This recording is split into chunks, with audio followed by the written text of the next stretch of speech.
function they have that will help them suck food into their mouth, and they like eating shellfish most of all.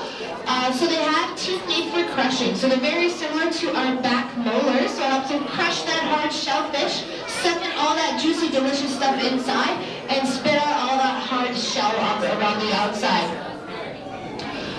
They also have their gills all along the bottom. As you can see, they're continuously opening and closing. Now, those gills are also looking around the bottom, just like their mouth is. So it might be hard for them to get fresh oxygen going over those gills so that they're able to breathe. But they do have a special muscle called a spiracle. So if you take a look at this stingray swim by, they have a really big hole at right behind their eyes. So it's a big hole. You'll see it kind of opening and closing the whole time.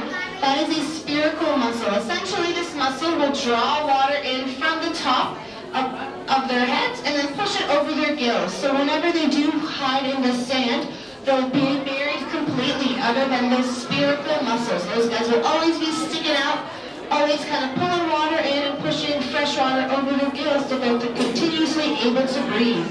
That spiracle muscle also creates that vacuum-like suction as we saw when they were kind of sucking up that food against the glass there.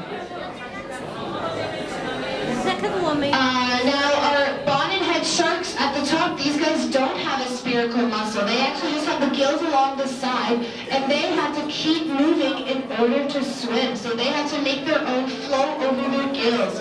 This is actually true for a lot of sharks. So if the great white shark